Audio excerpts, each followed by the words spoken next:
नमस्कार हरि प्रेमियों, आपका हमारे YouTube चैनल में स्वागत है।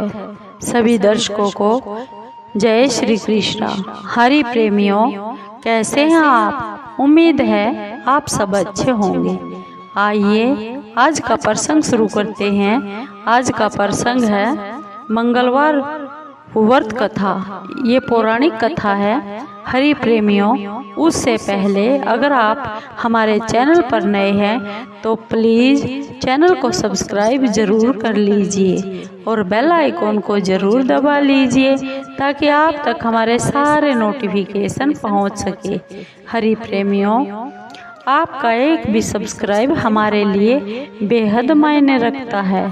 हरि प्रेमियों, आइए जानते हैं ये पौराणिक कथा जो मंगलवार की है, जिसका व्रत रहो या ना रहा जाए तो कथा को जरूर सुन लीजिए। वो भी आपको कथा व्रत रखने का पूरा लाभ देती है।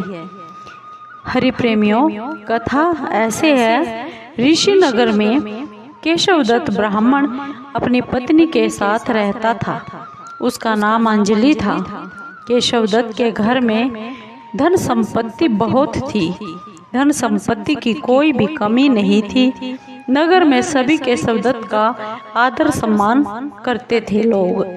लेकिन केशवदत्त के घर संतान नहीं थी। संतान न होने के कारण केशवदत्त व उसकी पत्नी अंजलि बहुत ही चिंतित रहते थे। दोनों पति पत्नी हर एक मंगलवार को हनुमान जी की पूजा करते थे और विधिवत मंगलवार का व्रत करते हुए बहुत वर्ष बीत गए। दोनों के दोनों ब्राह्मणी बहुत निराश हो गए, लेकिन उन्होंने व्रत करना बिल्कुल नहीं छोड़ा। कुछ दिनों के बाद केशवदत्त ब्राह्मण हनुमान जी की पूजा करने के लिए वन में चला गया।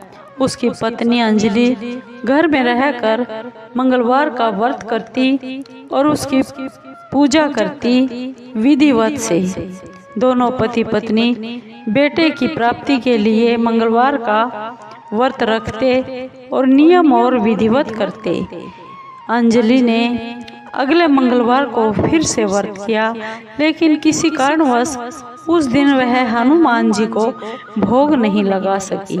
उस दिन वह सूर्यास्त के बाद भूखी ही सो गई।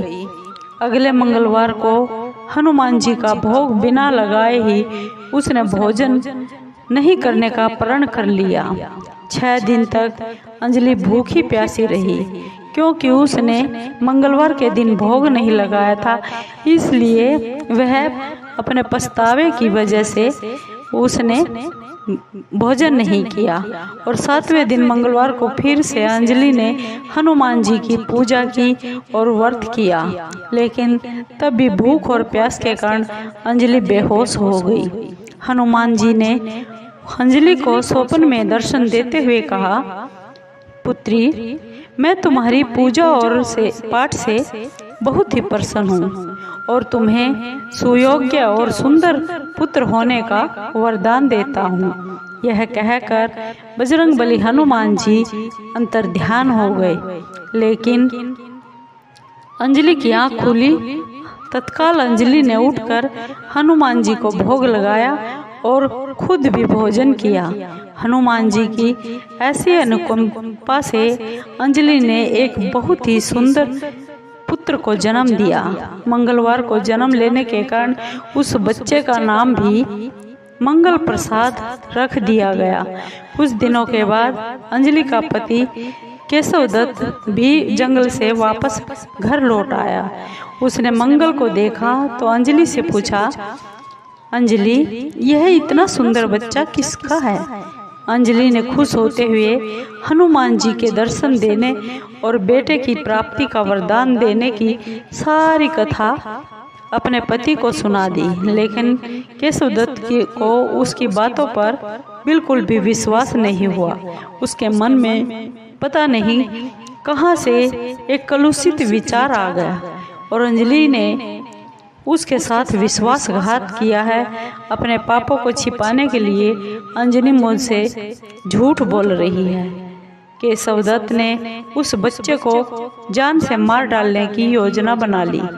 एक दिन की बात है, केशवदत्त स्नान के लिए कुएं पर गया। मंगल भी उसके साथ कुएं पर चला गया।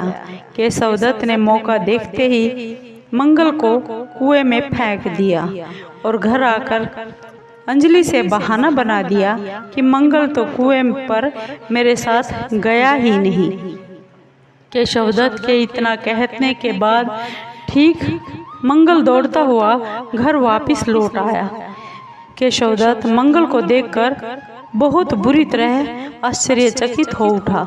उसी रात हनुमान जी ने केशवदत्त को सपने में दर्शन देते हुए कहा, केशवदत्त, मैंने तुम्हें मंगलवार के व्रत करने से प्रसन्न होकर पुत्र जन्म का वरदान अंजलि को मैंने ही दिया था। फिर तुम अपनी पत्नी पर शंका क्यों करते हो? उसी समय केशवदत्त ने अंजलि को जगाकर अंजलि से क्षमा मांगी और स्वप्न में हनुमान जी के दर्शन देने की सारी कहानी अंजलि को सुना दी। केशवदत्त ने अपने बेटे को अपने हृदय से लगा लिया और बहुत प्यार किया। उस दिन के बाद सभी आनंद पूर्वक रहने लगे। मंगलवार का विधिवत व्रत करने से केशवदत्त और उनके परिवार के सभी कष्ट दूर हो गए। इस तरह जो भी स्त्री पुरुष विधि पूर्वक मंगलवार का व्रत करके व्रत कथा सुनते हैं, हनुमान जी उनके सभी कष्टों को दूर करके धन और संपत्ति का भंडार भर देते हैं। शरीर के सभी रक्त विकार और रोग भी खत्म हो जाते हैं। हरि प्रेमियों, आपको ये मंगलवार की व्रत कथा कैसी लगी? अगर आपको अच्छी लगी हो तो प्लीज़ चैनल को सब्सक्राइब कीजिए, लाइक कीजिए, शेयर कीजिए और कमेंट ज़रूर कीजिए, क्योंकि आपके कमेंट से हमें हौसला मिलता है। आपके कमेंट का हमें बेसब्री से इंतज़ार रहता है। हरि प्रेमियों, धन्यवाद।